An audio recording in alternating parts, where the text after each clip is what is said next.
Hello, my name is Mohammed Kimji.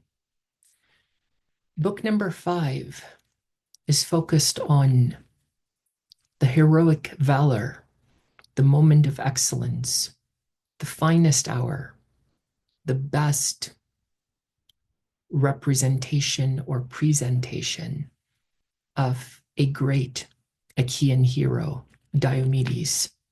The ancient Greek word that expresses the best moment in battle, the moment of heroic valor, the moment of highest power and strength, the moment in which the hero shines the brightest. That word is aristeia. The ancient Greek word aristos means best. Aristeia refers to the best moment in a hero's time on the battlefield.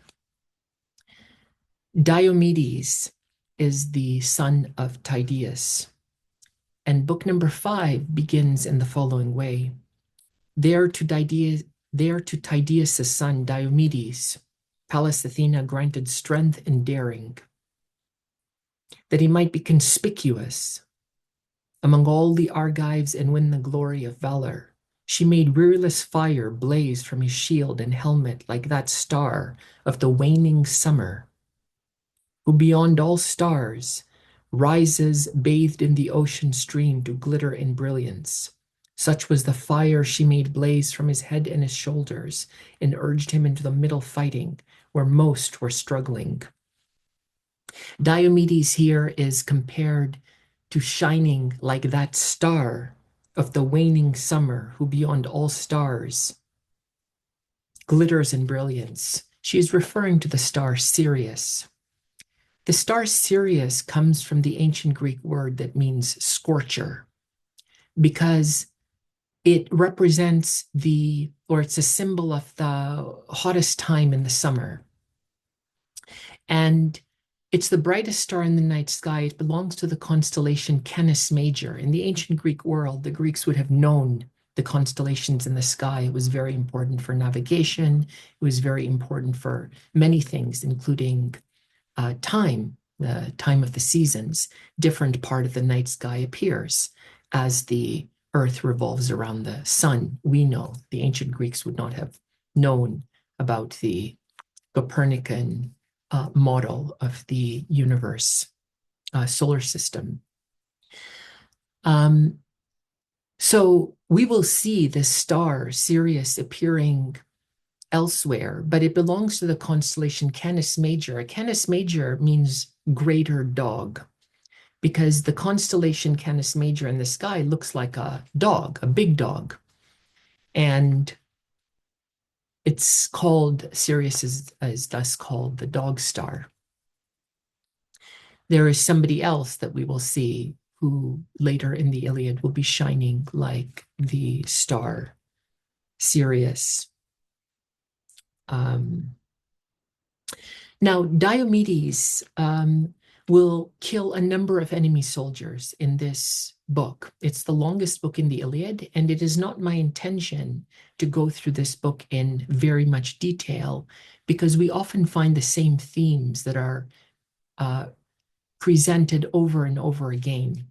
And I will speak about some common battle scenes in the Iliad at some point in this talk, but I'm not going to discuss each and every battle scene. I will, however, highlight some of the key moments in this book.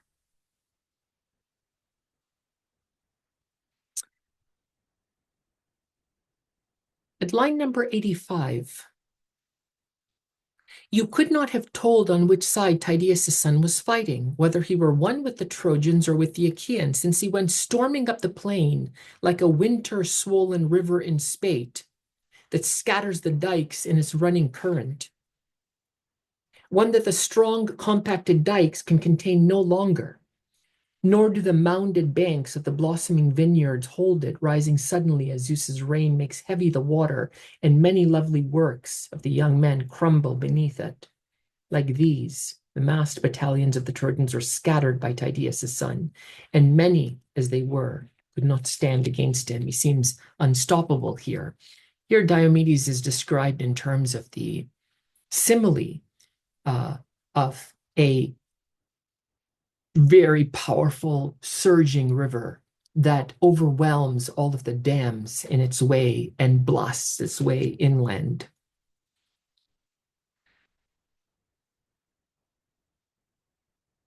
Now, we know that Pandaros is the archer that wounded Menelaus in book number 4. This was the arrow that Athena inspired Pandaros to shoot after persuading him to break the truce because he had a chance to win glory. Athena, of course, she took the form of a Trojan companion. Well, this time Pandaros wounds Diomedes in the shoulder and in the right shoulder. And Sthenelus, Diomedes' friend, is able to take the arrow and wrench it out. Now, you know that the way the arrow is designed, the head is embedded in the body, but when you pull it out, you in fact open the wound. So it's an extremely painful thing to do, but Diomedes is undeterred and the arrow is out. At this point, what follows is a number of battle scenes that are very gruesome, but they have, many of them have some common elements. And maybe at this point, I'd like to speak to you just about some common elements of battle scenes in the Iliad. The first thing that I want to mention is that the warriors are usually defined, identified through their patrilineal descent. That is their descent through the father's line. The mother is usually not mentioned, but if the mother is a goddess, then she may be mentioned. In fact, in all likelihood, she will be mentioned. Element number 2, the spotlight is on battles where there is at least one warrior of high distinction. I don't recall any moment in the Iliad where there is a description of a battle between two soldiers, both of whom have no distinction. The spotlight is on those who matter. Element number 3, in most cases, the warrior who initiates the fight, that is the warrior who strikes first, throwing the spear at the enemy, as we saw, for example, in book number 3, where Paris initiated the battle against Menelaus, he's the one who ends up the loser. We know that in book number 3, Paris is about to be killed by Menelaus, but with the intervention of Aphrodite, he is saved. Element number 4, often there is a verbal exchange between the enemy soldiers. This could happen prior to, it could happen during the battle. And the exchange may take the form of intimidation, and it may involve a hero drawing attention to his own lineage and his own heroic exploits.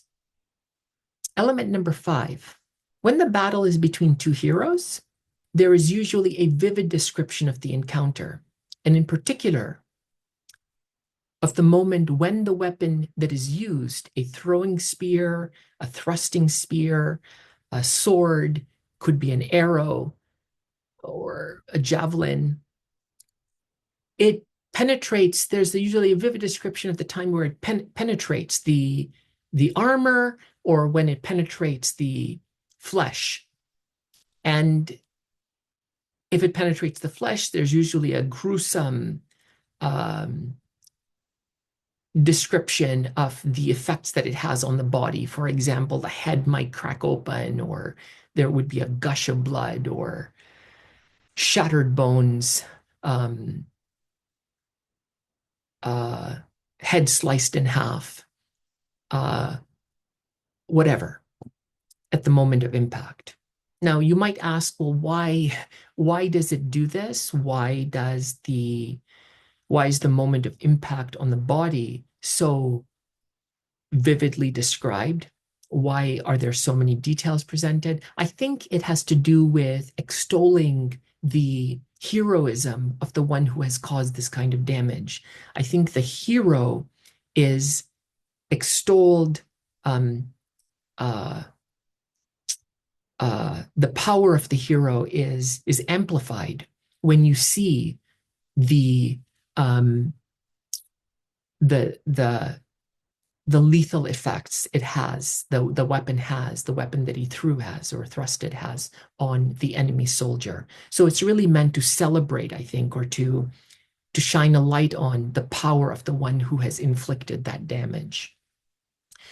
Element number 6, after a soldier falls, details might be given about his life, details might be given about his past. Element number 7, if the fallen soldier is a man of high distinction, the victor will often attempt to strip the corpse of the armor. This happens very, very often in the Iliad. The armor can be reused. The armor is an emblem, you can say, or a symbol of his victory. And it may also happen that the horses of the enemy soldier may be captured and taken to camp. Element number 8, sometimes the victor will mock the fallen soldier. Even when the fallen soldier doesn't pose any threat anymore, the victor might stand over him and mock him, degrade him, humiliate him, dishonor him. Element number 9, the victor may attempt to drag the soldier away to his camp to desecrate the corpse. Mutilation of the corpse by the enemy is very common in the Iliad. That's why there is such an effort on the part of the army not to let the enemy take away the fallen soldier, take away the body of the fallen soldier. There's one book in the Iliad where many people die trying to prevent the corpse from being stolen by the enemy. So the dead have more value than the living. In that particular book, the enemy might desecrate the corpse, the enemy might decapitate the corpse, the enemy might leave it for the animals, the dogs, the birds. And if enemy soldiers are nearby and able, they're going to resist the attempt to steal the body of their comrade. Element number 10. In many cases, the encounter, the battle, or the outcome of the battle will be described in terms of images from nature. It could be storms, it could be swollen rivers, it could be fierce animals, it could be ominous skies, it could be bright stars, it could be falling trees. Nature analogies are everywhere in the Iliad. And the human being, because he understands himself in the likeness of nature, we see the appropriate way of representing the human being, where the power of the human being is in terms of nature analogies. So those are some common elements in the Iliad that we'll find concerning battle scenes. And again, I will look at a couple of moments, but I will not discuss on the one hand, there's a variety of battle scenes. On the other hand, they again all have common elements.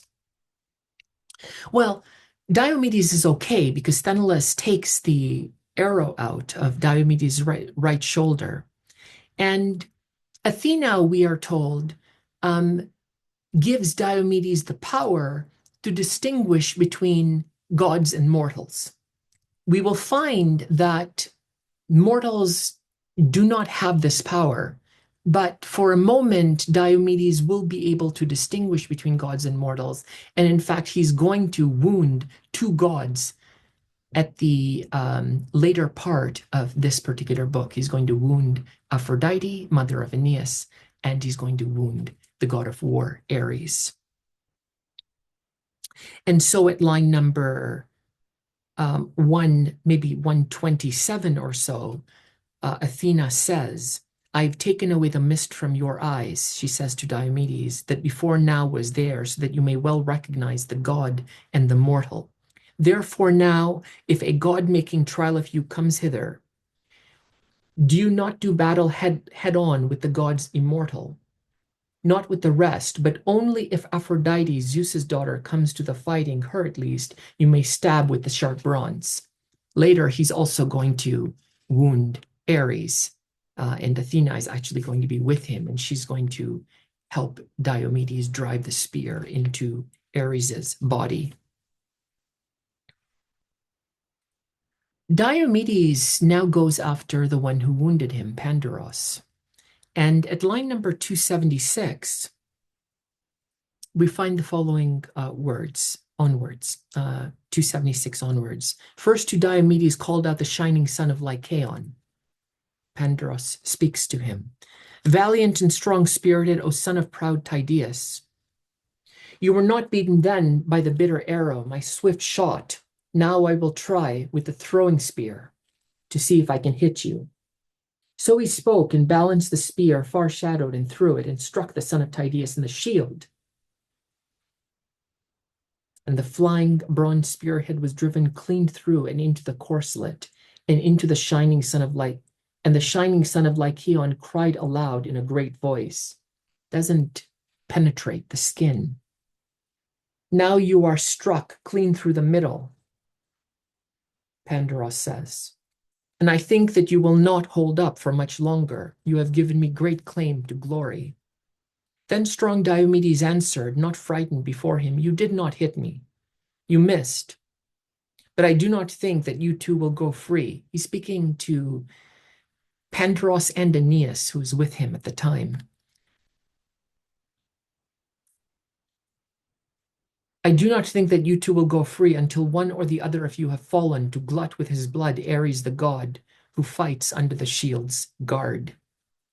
He's spoken through, and Pallas Athena guided the weapon to the nose, next to the eye. This is one instance where the moment of impact is described. The weapon hits the nose next to the eye, and it cut on through the white teeth and the bronze weariless shore all the way through the tongue's base, so that the spearhead came out underneath the jawbone.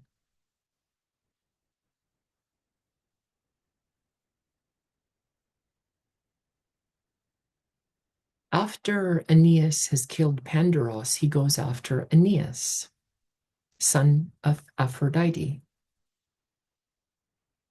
At line number 297, Aeneas sprang to the ground with shield and with a long spear, for fear that somehow the Achaeans might haul off the body.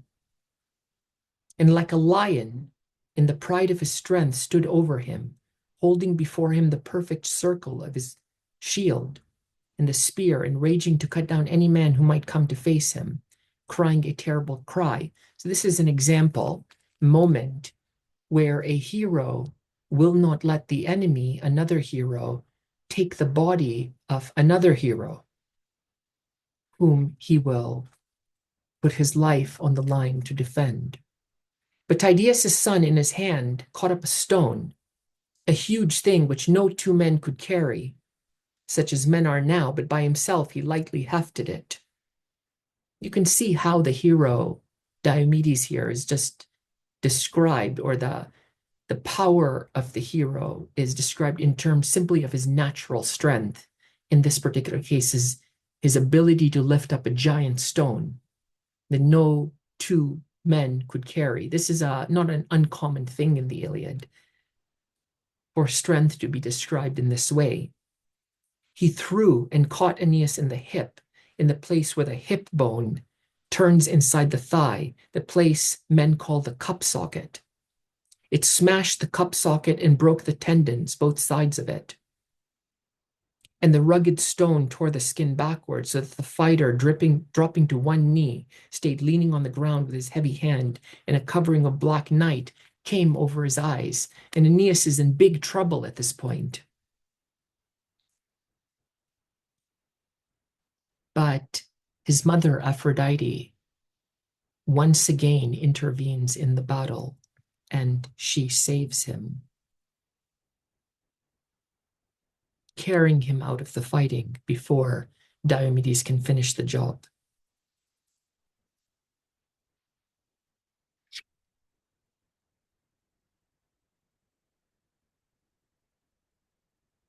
But now Diomedes goes after Aphrodite, and he will wound her. At line number 333,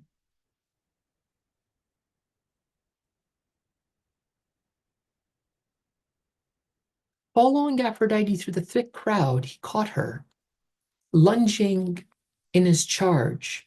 Far forward, the son of high-hearted Tydeus made a thrust against the soft hand with the bronze spear, and the spear tore the skin of the goddess Aphrodite, driven clean on through the immortal robe that the very Graces had woven for her carefully over the palm's base, and blood immortal flowed from the goddess. Ichor, that which runs in the veins of the blessed divinities, since these eat no food, nor do they drink of the shining wine, and therefore they have no blood and are called immortal. She gave a great shriek and let fall her son, whom she was carrying, Aeneas, but Phoebus Apollo caught him up and away in his own hands. Now Apollo is on the side of the Trojans, we will see. Aphrodite is on the side of the Trojans. Athena is on the side of the Achaeans. And notice how here the gods are distinguished from mortals.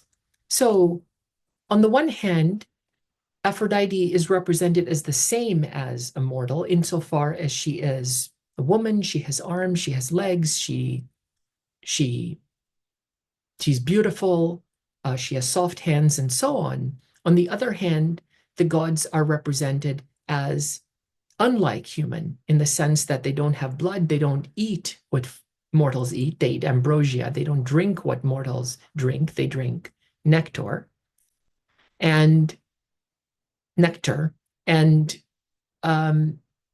you see how, the only way the human being can represent the gods in terms of what they know is in terms of what they know.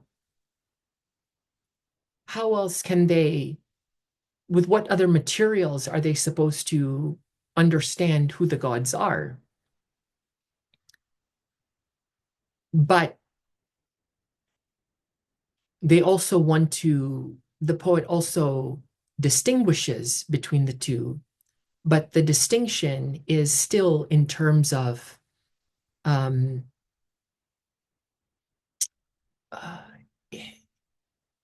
it's still in terms of what human beings understand. We can say that the gods can get wounded, but they don't bleed with normal blood. They bleed with something else. That I don't even know how to express it. That indicates that the mortals are aware that their representation of the gods, as like us, is not a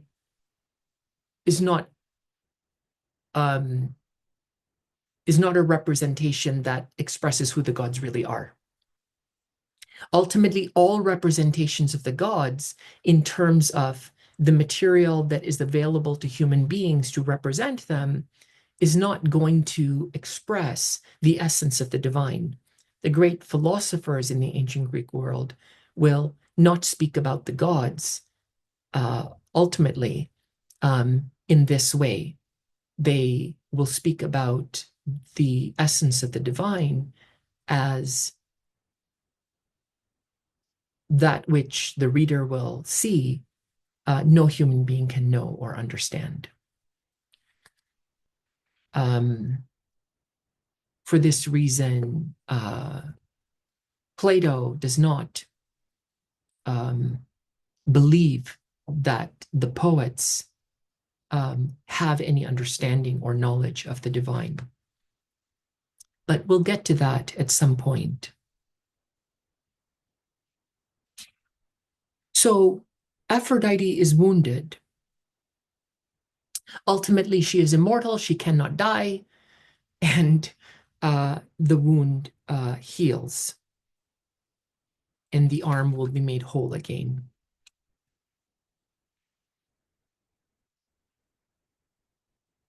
Now,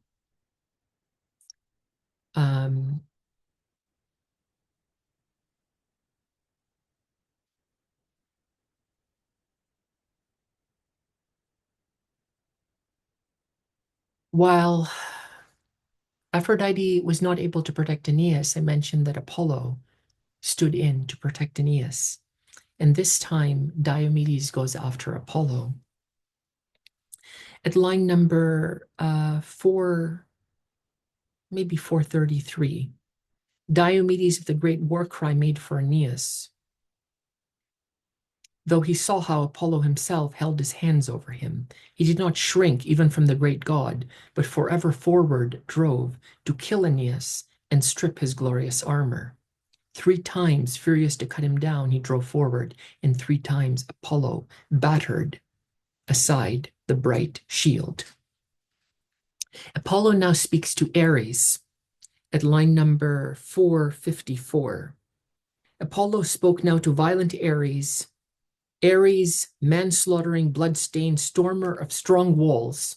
Is there no way you can go and hold back this man from the fighting, Tydeus' son, who would now do battle against Zeus, father? Even now he's stabbed in her hand by the wrist, that lady of Kypros, Aphrodite, and again, like more than a man, charged even against me. So he spoke, and himself alighted on the peak of Pergamos. It's a citadel of Troy. While stark Ares went down to sit, to stir the ranks of the Trojans. The peak of Pergamos, I'm just here going to check the glossary. Pergamos means Troy.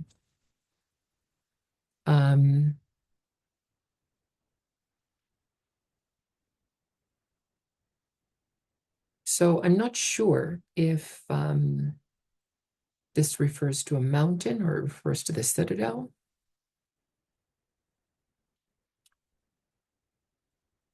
The citadel of Troy, Pergamos. Yeah, okay. So Ares now goes into the battle, and Diomedes is going to wound Ares. And I'm going to turn there. The fighting is continuing everywhere.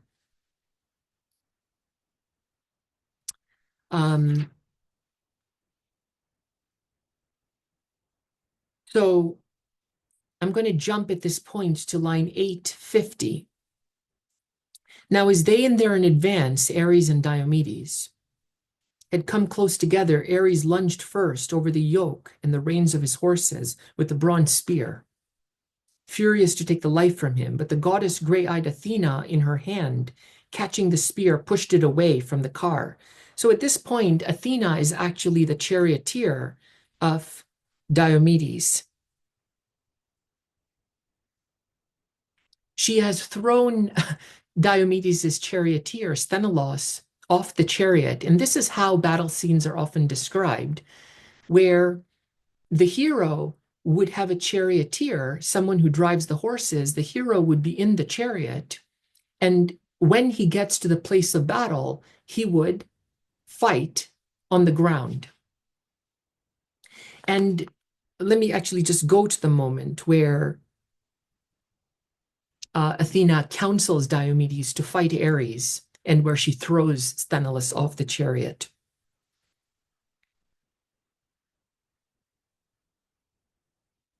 At line number 827, Athena tells Diomedes, no longer be afraid of Ares, nor of any other immortal. Such a helper shall I be standing beside you. Come then, first against Ares steer your single-foot horses and strike him from close. Be not afraid of violent Ares. Why are horses called single-foot? Because they have non-cloven hooves. They don't have toes. They have 1 foot. So they are going to be described as single-footed. Athena has told Diomedes not to be afraid of Ares.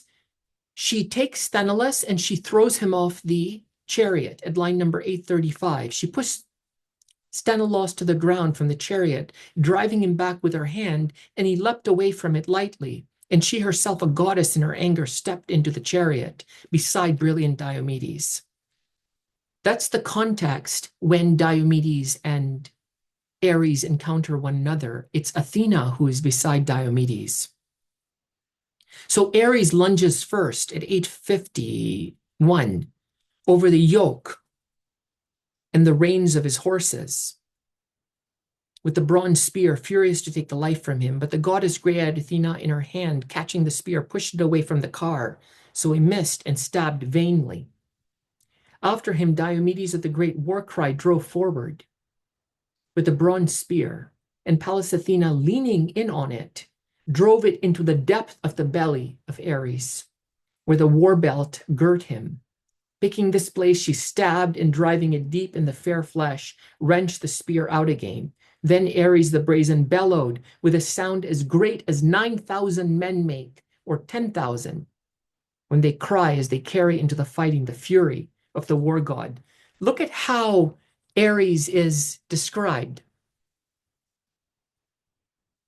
He bellows with the sound of 10,000 men. It's a quantitative it's a quantitative difference, not a qualitative difference. When you compare the sound of a human being to the sound of the god, the only way that the poet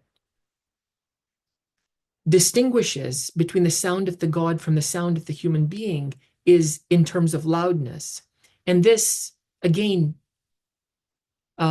corresponds with the point that I've been making about the gods being mirror images of human beings.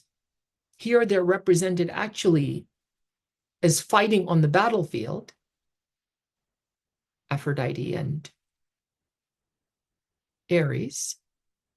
Elsewhere, we will see all the gods will actually be on the battlefield. But they are yet separate from the human being.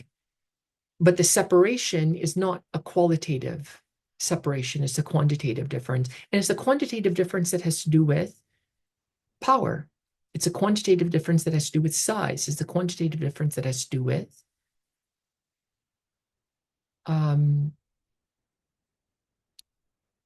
speed. You know, there is a moment actually in book number 5, maybe we will end here, where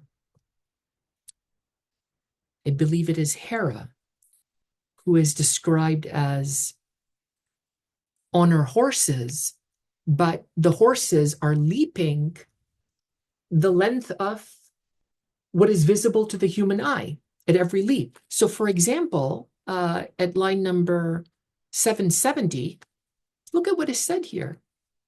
As far as into the hazing distance a man can see with his eyes, who sits in his eyrie gazing on the wine blue water, so far as this is the stride of the gods' proud 9 horses. Now, as they came to Troyland and the 2 running rivers, there the goddess of the white arms, Hera, stayed her horses. So an eyrie is the nest of a bird. As far into the hazing distance a man can see with his eyes, who sits in his eyrie gazing on the wine blue water.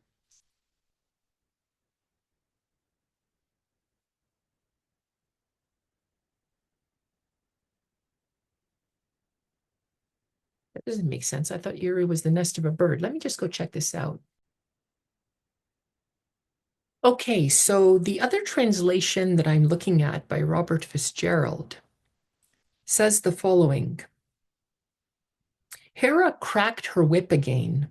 Her team went racing between starry heaven and earth, as much dim distance as a man perceives from a high lookout over wine-dark sea. These horses, gnawing in the upper air, can take at a bound. So the length of one leap of a horse, one bounding leap of a horse, is like the visible distance of the human eye. The passage that I read from the Lattimore translation reads, "As far into the hazing distance a man can see with his eyes, who sits in his eyrie." Now, an eyrie is the nest of a bird of prey, I guess from a high lookout point, like the nest of an eagle. So as far into the hazing distance that man can see with his eyes, who sits in his eyrie gazing on the wine blue water.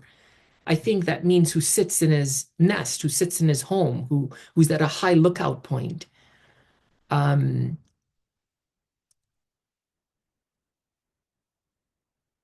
As far as this is the stride of the gods' proud 9 horses. So again, here you get the description of the speed, you can say, of Hera, represented through the length of a bounding leap of her horses. Again, it's a quantitative difference. She still rides horses, but it's a flying horse, and it's a horse that can leap vast distances.